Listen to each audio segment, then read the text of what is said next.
Hey, what's going on everybody? It's Blzane, and today I'm going to be bringing you a 100% factual, no bias competitive tier list for Dice Throne characters. For those of you that are not aware, I have played quite a bit of Dice Throne in my time, so I dare say I'm perfectly qualified to do this. So, when ranking these Dice Throne heroes, we got our list here, alright, we got our 6 different tiers here. We have S, A, B, C, D, and then winning is not a priority. And if it's not clear that winning is not a priority, it's a tier specially for some characters that we don't play them to win Dice Throne.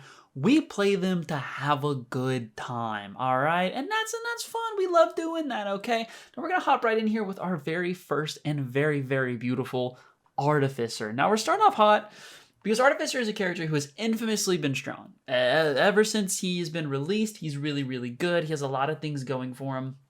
I mean, honest, solid A. Not even an argument, not even a question.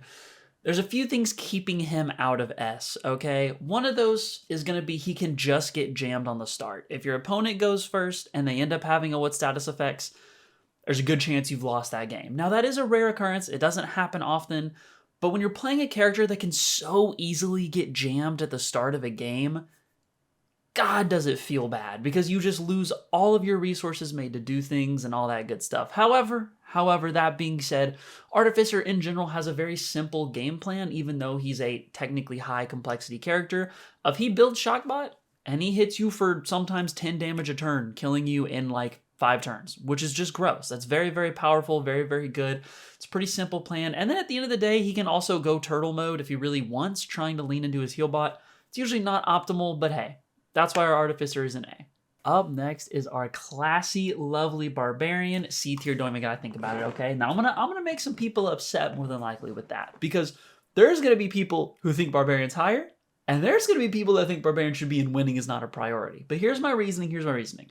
One, super easy to pilot. All right, Barbarian, you do not have to think. Usually the dice will tell you where you want to go. Did you hit a small straight? Great, roll for the large straight. Did you hit a 6 or 2? Great, roll for your 6s and see if you can get the nasty, okay?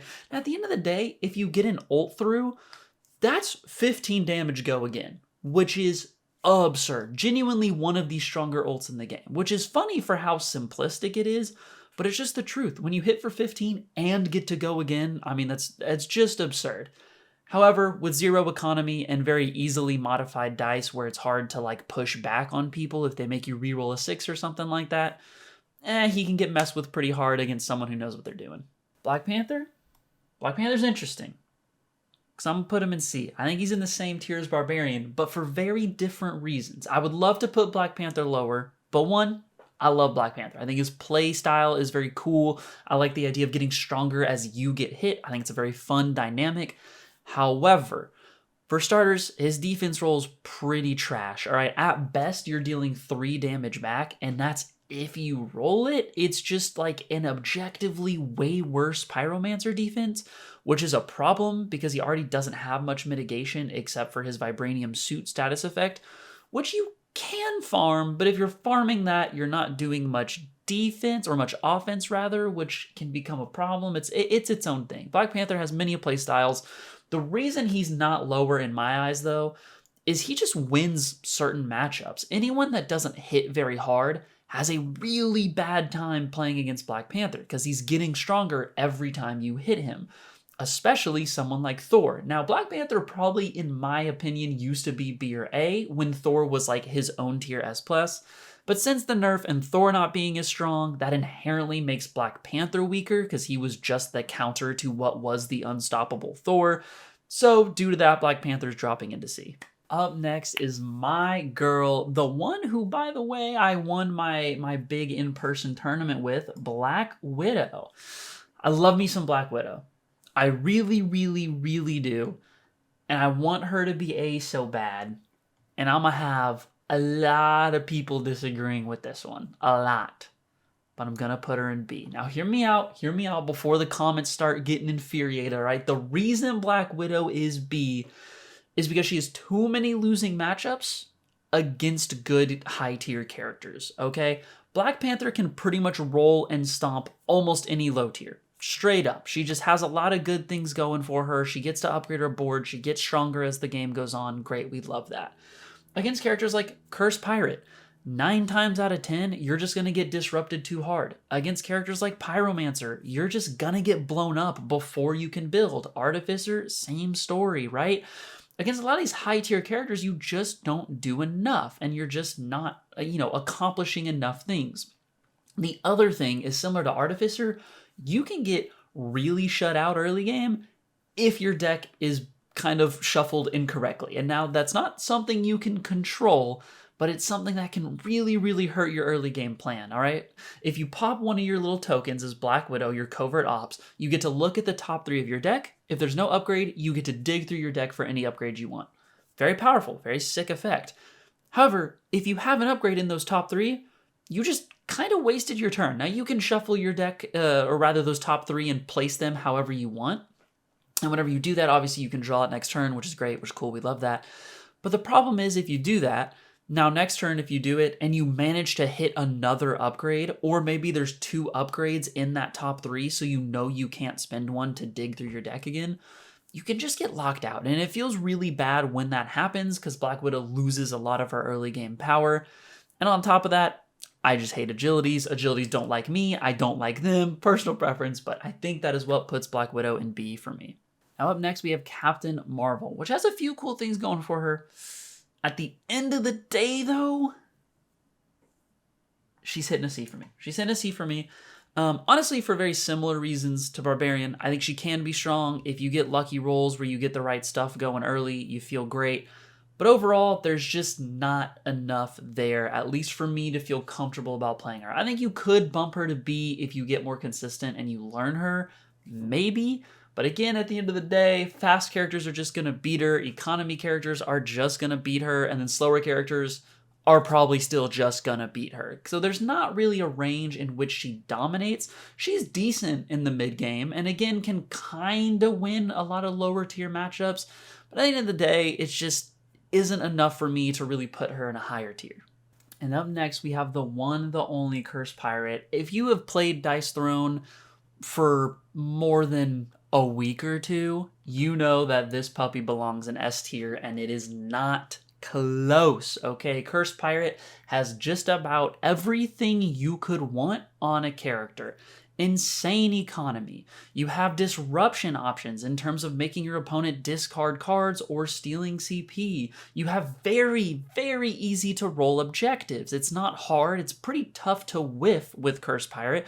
You also have different routes depending on your matchup. You can go hyper aggro and really try to force straights, or again, you can go that kind of control route with economy and then win the game with a nasty amount of ultimates and hard-hitting things.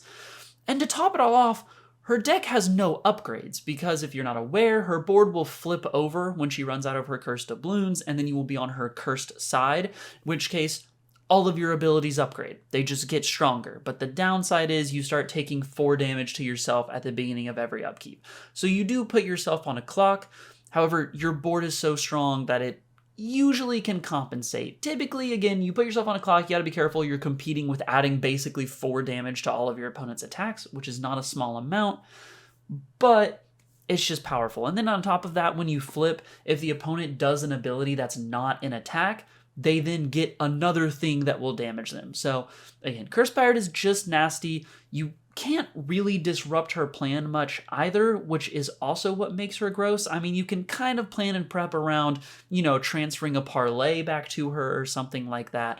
But then at the end of the day, Curse Pirate's just gonna kind of do what she wants, and she's probably going to kill you doing it. She does have some rough high-level matchups.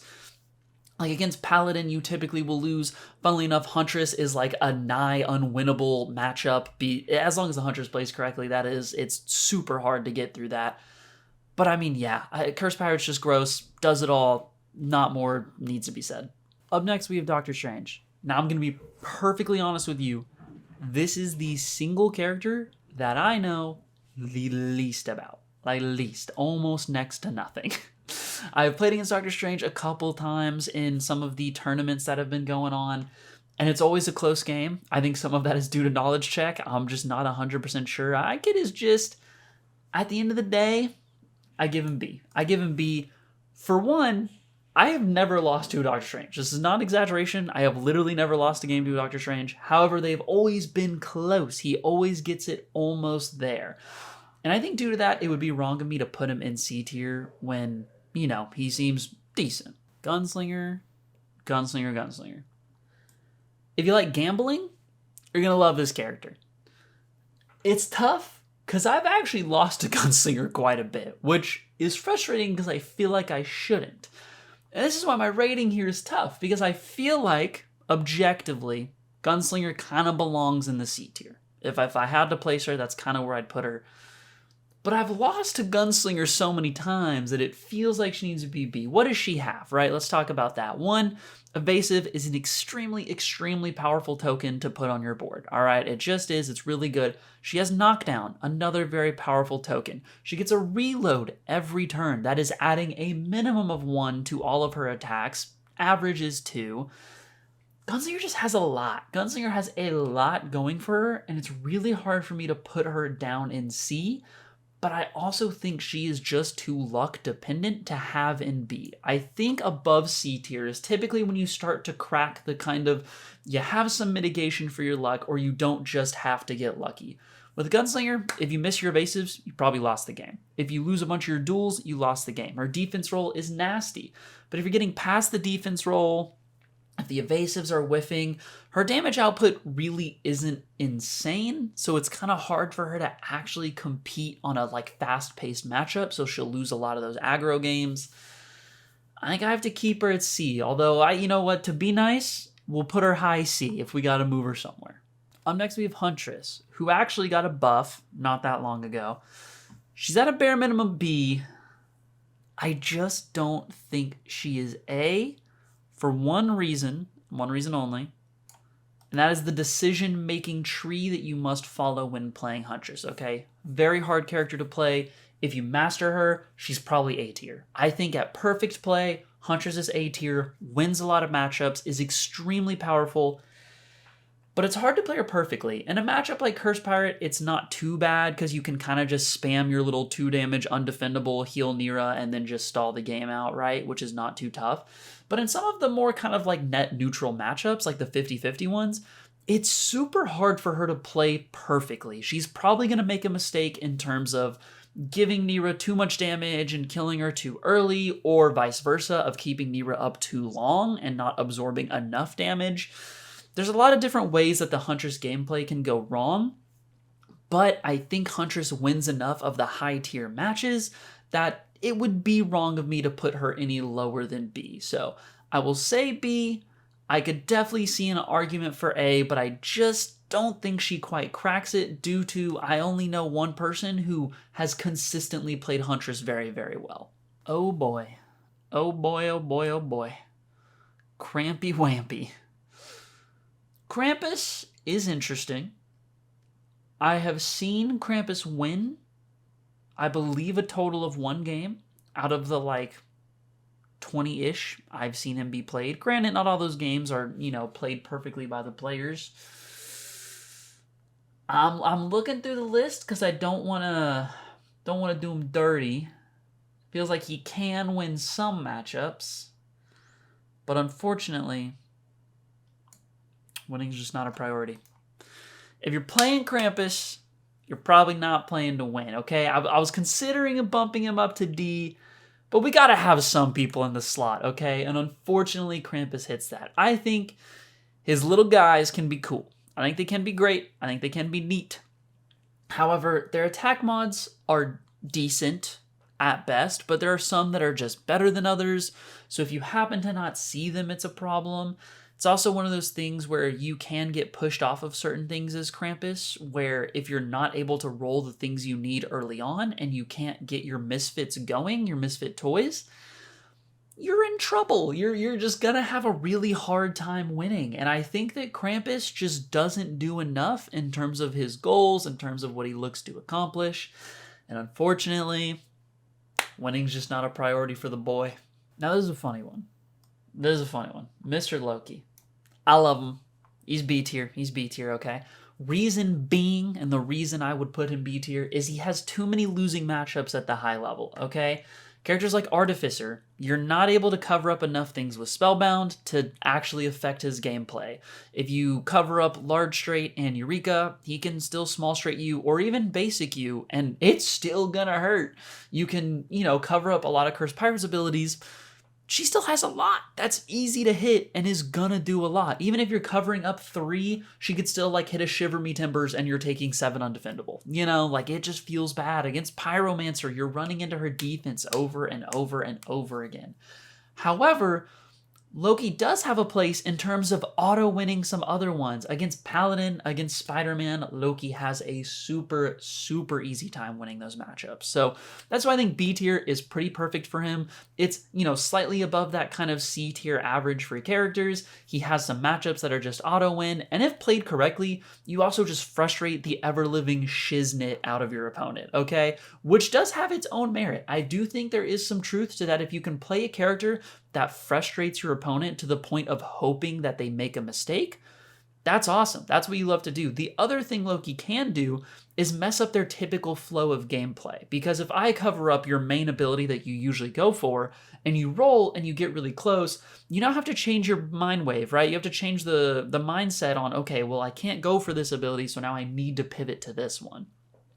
Loki is just one of those characters that, if played correctly, can be super annoying, and I think can be A tier, but you have to get a little bit lucky at the end of the day. I mean, it's Loki, he's the god of mischief, he has some nonsense going on, but that's where I see him. Now this character's gonna make me crash out. Even just seeing this character makes me want to scream. I can't stand Monk. I genuinely wish Monk was not in the game. And I'll A or S, A or S, how we feeling? Yeah, I can't put him S. I just can't. Even though I hate him and I want to say he's a really strong character, I think at the end of the day, he's got enough weaknesses that he has to be A. So, Monk. First off, he is amazing at being very go with the flow type character. If he can play just about any matchup he wants, he doesn't have a whole lot of bad matchups, which is nice. That being said, he also doesn't have a whole lot of really, really good matchups. He is very much that kind of, jack of all trades, right? Master of none kind of vibe. And because of this, he can't quite crack S tier in my opinion. Usually most of his matchups are going to be pretty 50-50. Now, if you play them well, they might feel better than 50-50. But Monk is just, he's Monk, right? He has Chi, he can also get disrupted. What status effects at the right time can really disrupt his game and really make him feel bad, right? If you spend a whole turn gathering a bunch of Chi, and then the next turn someone what status effects all of that Chi away, you feel pretty bad. It's not a good feeling. But Monk also can typically beat Cursed Pirate like 8 times out of 10. The other matchups are pretty iffy, just, at the end of the day, Monk's a pretty 50-50 character. That being said, I think when your worst matchup is basically 50-50, you're a pretty dang good Dice Throne character. Moon Elf, simply a C tier. I think a very average character, does a lot of really powerful things. Alright, her defense can avoid half just like gunslingers at a pretty good rate. But if you're going against someone with undefendable, you're not going to feel very good. Overall, the objectives aren't super hard to hit. You love chasing 6s, which is typically really fun, and it just makes the character kind of a good time to play. All things considered, in a competitive setting, I don't think Moon Elf is crazy and will typically lose a lot of her matchups. But that being said, sometimes you hit your defense roll like 5 out of 5 times, and then the game feels unwinnable for the other player. So I think C tier is a perfect spot for Moon Elf. Now, up next with Ninja, I got some opinions, okay? B tier might be making some people feel some kind of way. Y'all might be thinking, Blzane, are you a psychopath? Why is Ninja up in B tier? There's one main reason. Ninja's biggest strength, by far, is her ability to deal damage and avoid defense rolls. That's what she is good at. That's what she is known for. And if you're not aware, almost every high-tier Dice Throne character has a very common theme. Their defense roll is pretty powerful. Cursed Pirate, probably, if I had to think about it, the single strongest defense in the game. Pyromancer, it doesn't defend much, but boy does it hurt when you hit her and you take an average of 2.5 damage back, sometimes up to 5, which is insane. Paladin, very high-tier character. loves his defense roll. It's nothing crazy, but if it gets upgraded, oh, it is crazy. It's the nuttiest thing you've ever seen in your life. So I think Ninja just has the perfect counterplay for too many high tier picks to have Ninja any lower. And to top that all off, Ninja has Smoke Bomb, which is just a stronger evasive because 50% of the time you're dodging all damage, which is super good, super strong, super effective. We love it. The only difference is you can't have, a bunch of them like you can evasive on your board, but that doesn't matter. You don't care. And then also, at the end of the day, you have a pretty simple gameplay loop. You're trying to do your thing that gives you ninjutsus and smoke bombs, and then you're trying to then do an attack that will deal a lot of damage. It's pretty straightforward. It's pretty simple. I think Ninja just sits at a solid B tier. Up next, one of my favorites, and I think an extremely strong character when played well, Paladin. Paladin, I think you could almost argue for S tier. The only reason I wouldn't is difficulty of play and easiness of whiff, which typically is also what lines up with difficulty of play. Paladin's extremely powerful. Defense roll is very good. He has good, strong abilities on his board. He has a lot of undefendable attacks, which help him against a lot of high-tier matchups. And it's pretty hard to disrupt his gameplay. A really well-timed what status effects can make him feel bad, It can really hurt him and hurt his board and hurt what he was doing. But his economy is typically so good that it just doesn't really matter. I mean, at the end of the day, this man just gets to draw a card for 3 CP or 2 CP if his passive is upgraded, which is insane. There is literally no other character that has been printed an onboard ability that says, hey, draw a card for money whenever you want, because that is an extremely powerful effect. Paladin's just good. There's really no other way to put it. Also, all of his status effects, crazy strong. He has Protect, which blocks half, Retaliation, which deals half, Accuracy, which just makes his attack undefendable, and then Crit, which adds 4 damage to attack. Plus 4 is crazy. You are adding what is a pirate's curse to your attack, okay? Very sick. He would be S tier, but you can whiff super easily with him. That's the one thing. You can fall into a lot of CP traps of rerolling. I just think there's a lot of ways to mess up with him, which is what keeps him below S. Oh yeah. We don't even have to think about it. We don't got it. We'll slap her in S tier. Easy peasy. Pyromancer is extremely, extremely powerful for a lot of reasons. One, she is the glassiest cannon of glass cannons where she can't defend anything, but she makes up with that because her defense roll deals an average of 2.5 damage back, not upgraded. If you upgraded, the average damage goes up to, I think, like 3 or 3.5. You can get hit back by up to 5 damage, okay? Insane, ridiculous. On top of that, she has a very simple game plan. She doesn't have economy, but she doesn't need it. She just doesn't care. And I think that's the biggest reason why Pyromancer is an S tier, is she is so hard to disrupt. You just can't do much. I mean, listen, if she is max stacked on Fire Mastery and you what status effects, yeah, that feels great. That feels cool. Hey, that's awesome. You avoided some stuff. You know what she can do? She can all of a sudden hit 4 5s on her next turn. She's back at max Fire Mastery and dealt 4 damage that is collateral, which means you can't do almost anything about. What are we talking about? Like, that's crazy. At max stacks, her large straight, I believe, deals like 14 damage, which is absurd. Her ultimate is already strong because it does a lot of damage, and then on top of that, applies knockdown and things like that. You know what the worst part is? If you mod her off of her ultimate to take less damage, it goes to her mini ultimate, which will stun you. So she goes again. So it doesn't even feel good to push her off of an ultimate. There's so many things going for Pyromancer. If you play a good Pyromancer, which, by the way, also isn't difficult, she's got a pretty straightforward game plan, you're going to have a really solid character that no one wants to deal with. Samurai, I'm not gonna lie with you. I really want to put Samurai with Krampus, and winning is not a priority. However, I'm gonna put him as the line, okay?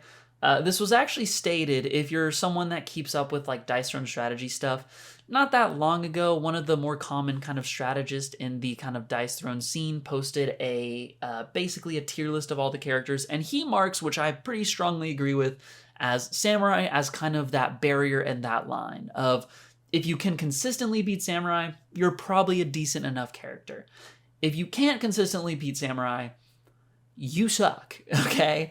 Samurai's got a lot of issues and a lot of problems. Again, I would put him in winning is not a priority, but I think it's funny to have Krampus below him, okay? It's just my personal preference. Samurai is like, I believe the only character, I could be wrong, but I'm pretty confident, that can hurt himself if he rolls a bad defense roll. If you've never seen the Samurai board, you heard that correctly. If you make Samurai roll his defense and he does not hit a 4, 5, or 6, he puts a shame on himself, which makes him deal less damage. This is not a joke. And you might be thinking like, oh, that's probably compensated because his defense is like really powerful. It's not. Hey, let me blow your mind. It's not. It's not a super powerful defense. I would rather take a lot of other defenses than his, and his can hurt himself on top of it, even if it couldn't do that. It's genuinely crazy. Samurai could be really cool, and it's kind of unfortunate he's not. You will almost never see him in a competitive scene. You will see someone like Krampus because he's fun and goofy, but Samurai just, one, doesn't provide like a super cool gameplay loop, while on top of not being strong. So like you kind of miss out on both opportunities, at least in my opinion. So he's going to be D. He's going to be kind of that line that breaks off the, yeah, playable characters to probably shouldn't play these characters. Mr. Santa Claus. He's got to be C tier. I think, as I like to call him, he is fancy barbarian. I think he does a lot of similar things in terms of he wants to hit hard and he will heal himself a little bit. All right, they play pretty differently, but it's probably just they're both big men with big beards that like to swing big axes and hammers and things like that, okay? So at the end of the day, I just think he's fancy barbarian. He's pretty cool. He's got some fun stuff. Try him out if you like the idea of playing as Santa Claus. Now, Scarlet Witch is a funny one. Scarlet Witch is definitely better than D tier, but I don't think by much. Not by much. I might put her like top of D tier, where like Samurai is the line, but I think she can burst hard enough that it's hard for me not to have her in C.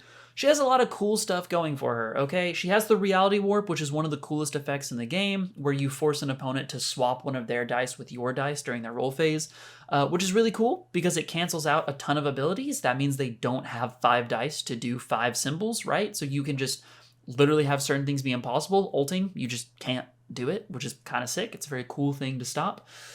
But at the end of the day, she doesn't have much defense, which can hurt her a lot. She doesn't have much way to stop what's coming to her.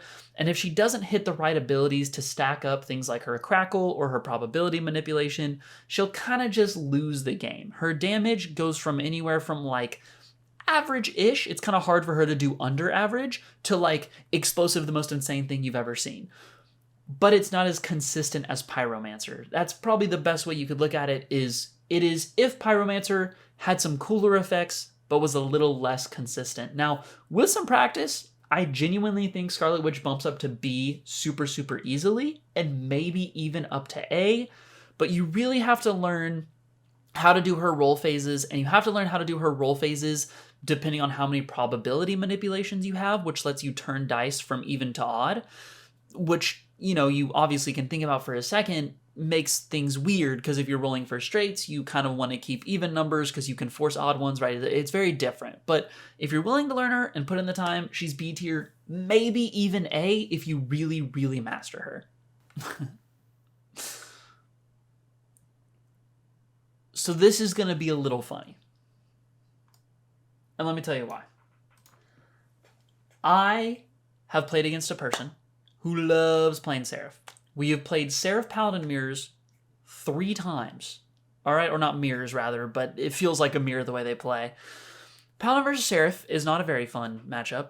Not only is it not a fun matchup, but when you're on a 30-minute timer in a competitive setting, it's really not a fun matchup.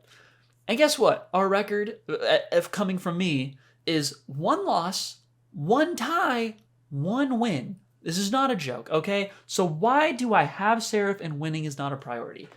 Because Seraph is trash, bro. But this man makes Seraph look good, and it makes me mad every time because I think I'm just bad at playing against Seraph, all right? Seraph doesn't bring much to the table. She has some cool effects. She has some cool things. Holy Presence is neat. It does damage every upkeep, right? It's cool. It's whatever. Her dice are not very nice. They're pretty mean. They're pretty hard to roll correctly. If you don't roll a 4, you're typically just kind of SOL. Because if you don't roll a 4, you can't get a straight. It's physically impossible. One of her other abilities is the 1, 2, 3 side, and then the 4. So that makes it almost impossible to roll that one. And then if you don't have a 4, you can't get the one that is one of everything. You're missing a lot. You're missing a lot of options. And then there's the basic attack, which is like middling at best. And then on top of that, her other cool ability, which is Purify, which is 2 5s and a 6, because she is a 3-1-1-1 character. 3-1-1-1, that was right. Just is decent. It's good if you have like a burn on you because you get to get rid of a status effect from whoever you hit. But again, it's situationally good because if you're using it to damage someone without a status effect or heal yourself without a bad status effect on you, you're not getting nearly the value that you usually would from it. So at the end of the day, I think Seraph is just missing a lot. I think Seraph is super cool. Her flight token is very fun because it can be both a mixture of evasive and orb doing undefendable damage depending on what you need. Cool things going for her. Apparently, I struggle against Seraph. You're inting if you play her, bro. I'm not dealing with this. All right, top of S tier. Let's go ahead and get this out of the way. I'm not going to go super in-depth on this because at some point, I kind of want to do a video discussing the removal of Babai. I understand it, but at the end of the day, it has made this character unbearable to play against, okay? Shadow Thief just kind of is a nuisance. Not even kind of, it just is. He is miserable to play against. He does a lot of things that characters usually can't do, and he will just all of a sudden kill you in 2 turns from a winning position of what seemed a winning position for you, and there's not much you can do about it, okay? He has a status effect that says you can't deal damage to him. He usually won't even hit you, so if you rely on a good defense roll, you're probably not going to even get to use it, so don't count on that. It's just brutal. It's just brutal to play against, and if you're running into his defense, he's going to be getting that status effect more often. He literally has a red card that says, I enter shadows, which means he takes no damage. He has a card that for free, not for free, it costs 4 CP, but inherently gets to put down and say, I am taking no damage, which is just absurd. It's genuinely wild. It's super effective. Used to, there was a card in the scene called Babai, which allowed you for 2 CP as a red card to remove a status effect. So you had some counterplay to what Shadow Thief wants to do. That card is not in the game for the competitive scene anymore. For many reasons, it is what it is. This has made Shadow Thief the nastiest, strongest character. He can put poisons on you, which means if you want to use status removal for those, you have less status removal for his shadows. It's just gross. It's just gross. He's annoying to play against. He's super strong. He's top of S tier. I think Shadow Thief at this point, especially post Thor's nerf, is pretty much hands down the strongest character in the game. I don't think there's much argument to it. Spider-Man. Now, Spider-Man used to be like D tier. Okay? He got some buffs, which makes me... This is tough. He's C or B. He's somewhere in this range. If I'm looking at most of the C tier characters, I think he's better than a lot of them in terms of consistency. However, I think he's worse than a lot of the B tier characters in terms of consistency. So we're going to put him in B. We're going to put him in bottom B. This isn't really sorted right now, but you know, bottom B inherently. And yeah, Spider-Man, he does some cool things. He has his combo status effect, which allows him to do a offensive roll phase, hit you, and then do another one, which is really cool and can be effective. The main problem is if you're running into defenses you feel pretty bad, this can be avoided with his webbed token, which allows defendable damage to be turned to undefendable damage.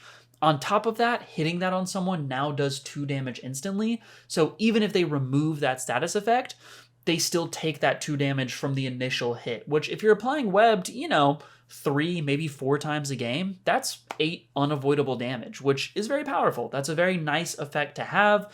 It is something that's really pushed him over the edge because it kind of basically lets him kill 1 turn earlier, which I don't think I have to explain why killing 1 turn earlier is extremely effective. But he can kind of just get locked out, unfortunately, if he can't hit combo or he's just struggling to hit his things that give him that combo token. He's just a bad character because he doesn't have enough damage and individual abilities to keep up. This is why matchups like Loki are just an insta-loss for him, because Loki can just confuddle you, cover your ways of getting your combo token, and then you lose. And then that's it, because your damage just will not outpace Loki's damage and or his kind of survivability. So That keeps him at B tier. I think it would be wrong to put him above Loki since Loki just beats him pretty objectively, but hey, that's where he's going to be. Tactician's an interesting one. If we were talking 2v2s, I might put him a little higher, maybe sort of kinda, but as Tactician is, he's going to be top of D tier. I think he's above Samurai, not by much. After the buff, he's a little better. They gave him, a little bit better in terms of what his status effects can do, and especially his tactical advantage tokens and things like that. So he did get a little stronger and is, I would say, almost playable, but still not by much. You're usually just going to be too slow. You're not really going to deal enough damage. And again, I'm talking 1v1s. In 2v2s, his collateral ability feels a little bit better, or in free-for-alls. Free-for-alls is actually where he really, really shines. But in terms of 1v1, he's just lacking speed. He's lacking damage. His defense roll is okay at best. It's pretty decent. The upgrade for it makes it quite powerful, but if you don't hit the upgrade for it, you're just kind of stuck in this weird spot of it's not really doing enough for you. If you roll a bunch of swords, 3 swords, you feel pretty bad, whatever. All that being said, Tactician's not very good. He's cool conceptually, doesn't quite hit the mark in 1v1s. Oh, how you have fallen from greatness, my sweet, sweet Prince Thor. That being said, he's not lower than B. He's probably still A, I think. I don't think he's S tier anymore. I think he has been pushed off of that throne. However, he's still good. He still does a lot of things well and a lot of things right. If you want to argue him high B, I think that's fine. I'm going to put him in A because he just does too many things that are good. His hammer is nice chip damage. It's one of those things where if you ever get someone down to 2, you can typically just dump your hand and kill them with your hammer, which is really, really nice. Having a kind of free chip kill at the end of the game can literally be the difference between winning and losing in a lot of situations. On top of that, his personal cards are super, super powerful. There is one that literally just stops him from dying. There's one that makes him avoid all damage. Granted, a lot of these cards you have to roll a die for, so it's not completely free or you have to spend tokens for them. What nerfed him and what caused him to lose power, for those of you that aren't aware, previously he had a status effect called Guard Break, where if you rolled a 1, 2, or a 3, you would make your defense, or your attack rather, undefendable, which is really strong, right? 50% of the time you use it, your attack's undefendable. That's pretty dang good. And then that got switched to 4-5, so it's now 1 out of every 3 times versus 50% of the time, which is a pretty big loss in terms of how often you're hitting defense. Also, he had something that helped his card draw, which was he could stack these tokens up to 4 times, and you could spend 3 whenever you wanted to draw a card. That has been changed where it costs the max stack of 4 to draw, and you have to do it during main phase. All of these hits added together to, I think, put Thor in what is still a good spot. He's still a consistent character, but I think because of the nerfs, you actually don't see him that much anymore because people just feel bad. I think whenever you had a character that was S tier, top of the line, above Shadow Thief, and then he gets lowered, people's perceptions feel worse about him. But at the end of the day, he's still strong. His abilities still hit hard. He still has a ton of survivability. His defense is not bad. He has abilities that are just gonna do what you want to do. You can get past defenses a lot. Yada, yada, yada. He's still a good character at the end of the day. Oh, Treant, my sweet, sweet child. Winning's not a priority. Now, there's someone at one of the tournaments I go to that loves to bring Treant, and he's actually been pretty successful with it. I'm going to be honest, I think a lot of it is matchup knowledge. I'm going to be real. I think as soon as you know how Treant works, you usually will not lose to a Treant player. Good Treant players can make him very annoying and can make him very stally, so Treant, funnily enough, can have a decent matchup versus someone like Cursed Pirate if he's really just going full on stall. Past that, he just usually doesn't pump out enough to compete with the damage of higher tier characters, and if you are spending the resources to keep up with the damage, you'll probably just get outvalued by them most of the time. So Treant is just in the winning is not a priority category. Again, I think he can be piloted okay, maybe up to a C tier. I think I'm really pushing it. I think bro is max D tier, but what are you gonna do, you know? And then finally, our last character before we get into what some of you have probably been waiting for, the X-Men Vampire Lord. She also recent-ish, received a buff to make her a little bit stronger, giving her some more effectiveness just in general. I believe this is gonna leave her in the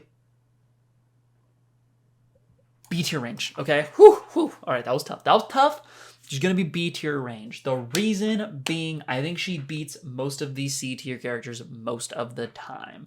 If you play her properly, she can be extremely, extremely aggressive. If you get Blood Power, you can spend 1 every turn to add 3, which is similar to what Artificer can do with Shockbot, and we know that that makes Artificer insane. It's a little harder to get it as consistently with Vampire Lord, which is what keeps her from even really touching that A tier. But due to this, it makes her pretty powerful. Not only that, but her swings can be crazy. If you spend 4 blood power, you heal an equivalent amount of damage to of what you dealt. So what you'll see some vampire players do is they will just stack up blood power, stack up cards. They will then hit you for like 18 damage on their ult, and they will then heal for 18 damage. And you're just like, okay, so I was winning, and now there's a 36-point health swing. What are we talking about? All right. And that's where she really shines, is she can kind of be aggro, aggro, aggro, and then all of a sudden she swings you with this heal and you just blink and all of a sudden your winning situation is down the drain. Which is very interesting. It's very cool. She's one of the few characters that can be at something like a 30 health deficit and then all of a sudden the game is even. There are almost no other characters that can pull that off. It's a very crazy thing. And it doesn't happen often, but you know, if that's something you enjoy, it can make Vampire Lord very fun and playable. And she steals health. Don't even get me started on that. All right, now for the X-Men. Now these, I've had a lot less playtime with, obviously. They have just been out for less amount of time. That being said, I still have my 100% true and factual opinions that cannot be argued with because I'm right. We'll save Deadpool for last because he was kind of his extra little guy. Cyclops, however. Cyclops is interesting. I thought he would be very, very weak. He is stronger than what I initially thought he would be, but I don't think by much. I think he really relies on his deck hitting good, and it's not like Black Widow where you need your deck to hit good in order to like be really powerful, but you can see be powerful without it. If Cyclops' deck doesn't hit good, I think he just loses because he needs leadership cards. He needs them, and he doesn't have very many ways to just pull leadership cards from his deck in the same way that Black Widow can just pull upgrades from her deck if they're not there. So Cyclops is one of those characters that unfortunately hits C tier. In some other gameplay styles, like some free-for-all team play, things like that, might be a little higher. Gambit, my boy, my goat. I was most excited for him. I think his gameplay loop is really, really fun. It's so hard to be consistent with Gambit. I think he is in the same world as Gunslinger. I don't think he is the Gunslinger of this set, but I think he is in the same kind of realm in that he needs things to go right for him, and if they do go right, he can feel near unbeatable. It can be so hard to handle him. But at the end of the day, it's just not super consistent, and if you're not hitting what you need, you feel personally super locked out of your own game. And your opponent can't disrupt you super hard necessarily, but it still doesn't feel good, all right? Gambit, I think, is C tier. I think he's locked in. I think it's not much to it. He can have really explosive games, but that's just it. Some games will be explosive. Most of them will not be. Oh boy. Oh boy. I'm not even gonna lie to y'all right now. I am the most excited to rank this one because I had a prediction when X-Men was coming out that Iceman was not going to be very good. And let me tell you, I was disagreed with pretty flagrantly by some people in not very nice manners, but I won't name names. Iceman was predicted to be S or A. This was his prediction. Basically, his gimmick, for those that are not aware, especially since the X-Men are new, is he gets these tokens that can go either into the freezer, which is kind of this little sideboard thing, which is nice because then opponents can't get rid of them. And eventually you can turn those things into a glide, which allows him to do similarly what Spider-Man does, in which he gets to do another offensive roll phase, except his is you will do an attack and it will glide down an ice path to whatever the next attack is, right? So it kind of follows a little arrow track down to the next ability. It was predicted that because once he gets going, he's dealing, let's say, 17-ish, maybe a turn consistently. That's what people assumed, at least, that he'd be nasty. He'd be gross. He'd be disgusting. However, I think Iceman's not very good. I think Iceman Ooh, y'all are lucky. Y'all are lucky I'm not putting him in D. Okay, I wanted to hurt some feelings and put him in D, but that would have just been rage bait. Okay, I want to make this list actually somewhat valid, but I do think he is bottom of C tier. And now this is probably going to be the longest segment of the video because I want to talk about this. What is something we have already discussed that a lot of your high tiers have in common? 1, 2, 3, 4, 5 of your like highest tier characters here have really, really good defense rolls. Do you know what makes a defense roll stronger? Hitting it twice. Hitting it twice makes it stronger. Hey, doesn't take a genius to figure that one out, right? For these characters, they don't necessarily rely on their defense roll, but again, it makes them really powerful. And as Iceman, when you hit them with an offensive ability, they roll their defense, and you glide and you do another one, they get to roll defense again. So let's go through this. For someone like Shadow Thief, let's say they hit shadows on that first ability, you can't deal damage to them anymore. That glide is now stuck on your board because why would you hit them if you're not going to be dealing damage again? Cursed Pirate. Cursed Pirate, very infamously, has one of the, if not the strongest defense ability in the game. Every one of the sides of her dice do something. She's either dealing a damage to you, she's either gaining a CP, or she's blocking 2 damage per side roll. It just depends. Not only all of that, but she's then more likely to hit the thing where she can gain a cursed doubloon if she doesn't want to flip against you. Disgusting. Pyromancer, who can deal an average of 2.5, means you're taking back on average 5 damage whenever you glide with Iceman. Taking back 5 on your turn is not a joke. And what we have to realize with all of these is let's use Pyro because that's the easiest of like 2.5. If you're hitting for 17, which doesn't even always happen, but let's just say, but you're taking back 5, you're realistically hitting for 12, which is good. Don't get me wrong. That is powerful. That is good. That's awesome. That's cool. But that's not crazy. That's not like insane. 12 is like a large straight-ish kind of thing, right? Like, we have been giving Iceman too much credit. And not only that, but Iceman can't do this all the time. His first couple turns, his first turn or two, are typically building up his stuff. You can hit some really bad rolls on Iceman in the beginning of a game, and you're then locked out of getting those ice shards and those glides. Nonetheless, I'm not going to make this section much longer than it is, because I know Iceman's already about twice as long. But I'm also going to throw something up on screen right now before I move. This is his current win rate after his games of online play. No joke. Now, this is just one group. This is in the Infinite Gaming stuff. You can go look at it. That's bad. That's bad. You should not have below a 0.4 win rate, especially when so many people kept telling me how good Iceman was, and I repeatedly told them, I said it so many times, Iceman's not that good, bro. He's not going to be that guy.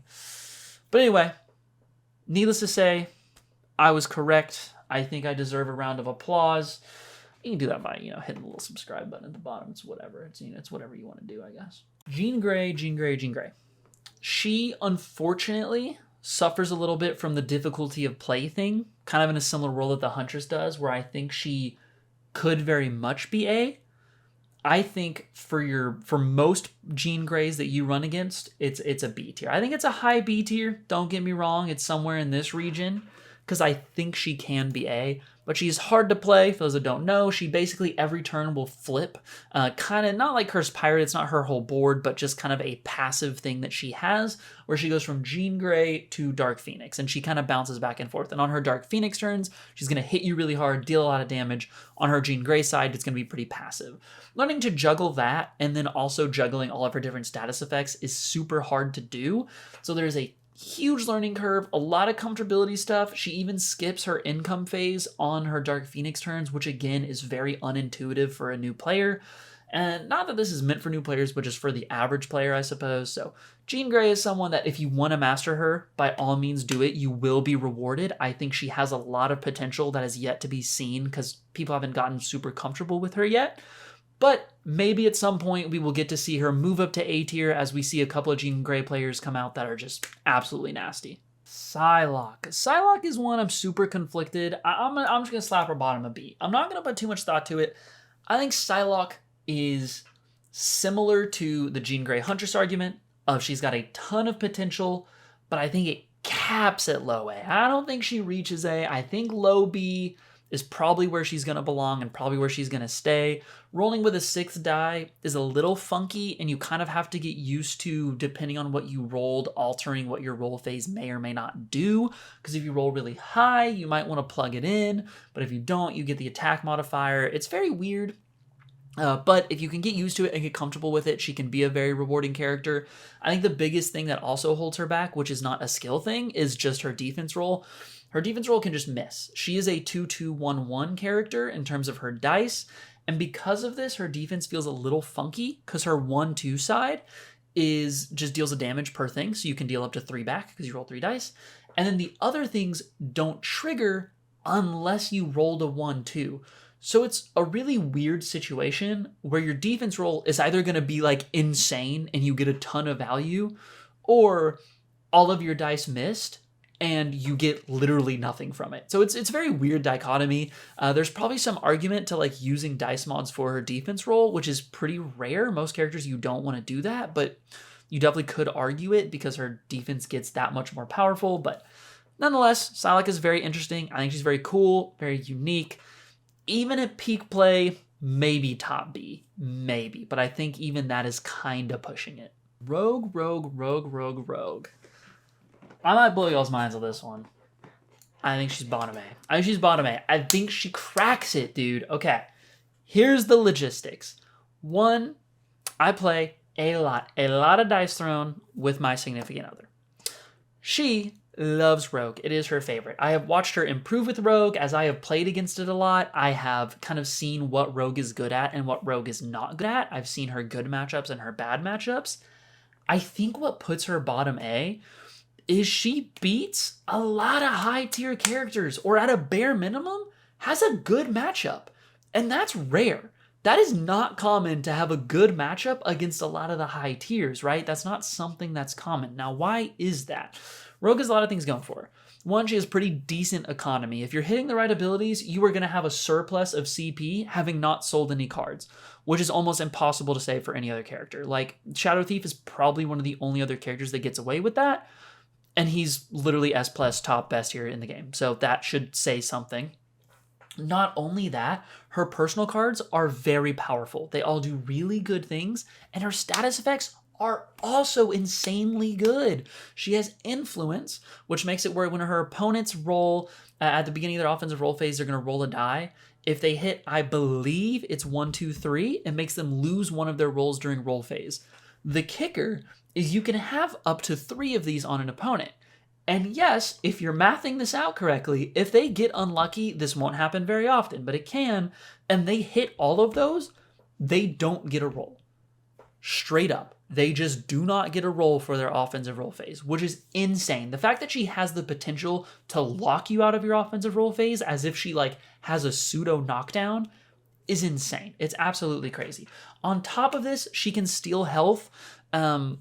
She has an ability called Leech, in which if she rolls a die and hits a 6, she's stealing 4 health, which is an 8 health swing that is undefendable and not an attack, which can be bad against someone like Cursed Pirate sometimes, but against most people is really, really freaking effective and really good. She just has so much going for her. On top of that, she is Skyward, which is just an insane token where both you and your opponent roll a die. If you roll higher, you're dealing 3 to them, which is already insane value for a status effect to get 3. If you hit the same number, you block 4 damage. That's crazy. Having a consistent 4 damage block token is it's not consistently blocking 4, but rather it can block 4 is nuts. If they win the roll, it is what it is. But you can spend a CP to re-roll that die on Leech. You can spend a CP to up your thing. She gets a lot of CP. She has tons of good ways to spend it. Her cards are good. She has health stealing, which is really good. Her defense roll is good. And on top of all of this nonsense that I talked about, her passive makes it where when she gets hit, she gets attack modifiers that will deal damage back. Now, after all this rambling, I know this is going to be just as long as Iceman. Why do I think that she is so high tier, and why not S tier if she's this good? Honestly, the only thing holding her back is the simple fact that she can be hard to roll with. At the end of the day, she can whiff, okay? 2 of her abilities require 2 6s. You know, her straights are straights. I mean, you know, that's hard to roll for any character if you're, you know, looking for straights. And so when you're looking for certain abilities and you're trying to hit certain things on her, or like you need to hit certain things, it can be a challenge, right? For someone like Pyro, if you need to hit a combustion, it's not that crazy. It's not that unlikely that you don't hit it. But if you need 2 6s and then 2 of another thing, that can be rough. That can be not very consistent. And you can get put in a trap a lot of times where you roll 1 6 on your first roll with Rogue. And you kind of sit there staring at it just like, I'm not sure. You know, if I roll for the extra 6 and I don't hit it, I feel bad. If I roll for the extra 6 and let's say I end up hitting 3 6s, then I just feel weird because the ult isn't something you usually want to fish for super hard with Rogue. So that's what keeps her bottom A. But I think she is nasty. I think as the X-Men get more and more developed, we're going to see Rogue possibly take a higher spot on the A tier and get close to S. I don't think she'll crack S. I think S tier is pretty locked in, unfortunately, but I think Rogue can get close. All right, our third to last here, we got Storm. Storm is rough. I think Storm is cool. I think she can pop off, and I think she's super, super fun to play. I think she's a blast. If you don't know, she gets to roll her opponent's dice, and she has a thing on her board where it is you have to get 1 through 6. Like, you have to get all of those because you're rolling so many extra dice, which is really fun. Fun does not always mean results, though. And I think from what I've seen, I think she's C tier. It's unfortunate, but I think that is the case. I think Storm is very cool. I think she's very unique. However, if you don't hit a charge ability early on, you just kind of will fall behind because her main gimmick is that she has abilities that will give her these little lightning tokens, which let her charge her abilities, where when she then pops those, they will have additional effects, which can be very cool. It can be very fun. Like I said, it's a very unique gameplay loop that no other character really has of like temporarily boosting your abilities. It's like kind of what you're doing. I think she's cool. I just think bad dice rolls really cripple her. And then status effect removal can really make you feel bad. Yeah, status effect removals don't affect your little lightning charges because they're considered companions for that exact reason. But I just don't think she's great. She may be high C. I could see her being a high C tier, but I think that's about as far as she gets. Maybe as people get more comfortable, she moves up to a B tier range, but I don't think she cracks A. I just don't think she'll be consistent enough. All right. Meteor Wolverine. I think Wolverine is top of D, bottom of C. Wolverine is cool in theory. If you like the idea of comboing for a super heavy hit, he can be that. The main problem that you run into super quickly, and you'll realize this very fast when you play him, is to get his damage, you have to discard cards. And discarding cards in Dice Throne is not fun. That's not like a thing you want to be doing. Now, he tries to compensate with this by having some cards that actually have additional effects that only proc when you discard them, which is cool. It's unique. I think he falls in the Storm category of like he is fun and unique, but he's just not quite good enough. But he's even less consistent and less effective than Storm, I believe. I think he's cool. I don't think he has enough defensive options to keep him in a game long enough for his combo stuff to really hit. I think that's his biggest problem is he's kind of made to feel like an aggressive character, but he isn't aggressive enough to kill you fast because he doesn't have the resources to do it, and he also can't stall a game long enough to get enough resources to do it. So he kind of like is lacking in his things that would make him good.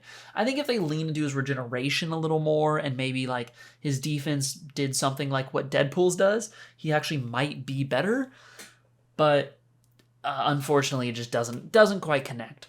And last but not least, everybody's favorite anti-hero, Deadpool. I don't think Deadpool's crazy. I don't think he's S or A, which I think is good. I don't think he should be. I think if he was S or A, they did something wrong. Personally, I think Deadpool is perfect sitting at this kind of like middling that he is. I would say he's probably somewhere in the B range. He's very funny because his defense roll is really nice, and that when your defense roll gets procced, he just heals 1 no matter what. And then on top of that, it can do some other stuff as well. His defense roll even reads like Wolverine's just better, which is very, very funny. I think that's a fair description of it. He has some fun stuff. His dice are 3-1-1-1. And he has some upgrades that basically give him alternate ultimates, which are very cute. And that like he has an upgrade where if he gets all fives, it's an ultimate. He has an upgrade where if it's all fours, it's not technically an ultimate. It's still, you know, avoidable and things like that. But they are like scaled up very, very high, and they are like near the power level of an ultimate, which is very cool. But again, it's just not super consistent. Like it's not something you're going to be doing a lot. He has good healing with his donuts. Listen, if you want to go to a tournament and you want to have fun and you want to be a goofy guy, Deadpool's pretty solid for that, all right? And if you think you're really good at rock, paper, scissors, Deadpool's also good for that. My problem is he's just not very consistent, but I don't think he should be. I think Deadpool was genuinely made pretty perfectly. If I have to give props for any of the X-Men in terms of like theming and how they made them, I think Deadpool was crushed. I think they absolutely nailed it. But that's what I gotta say for him. He's gonna be bottom B. So there it is, the Blzane certified 100% accurate tier list with no bias, all facts, no opinions. But no, nonetheless, I hope y'all enjoyed. If you have opinions or thoughts of I have a character too high, maybe too low, something like that, by all means, let me know down in the comments. I'd be curious to hear what y'all say. I'd love to hear differing opinions, especially Dice Throne. I can talk about it forever if that isn't obvious. And I hope I can see you all on the next one. Peace out.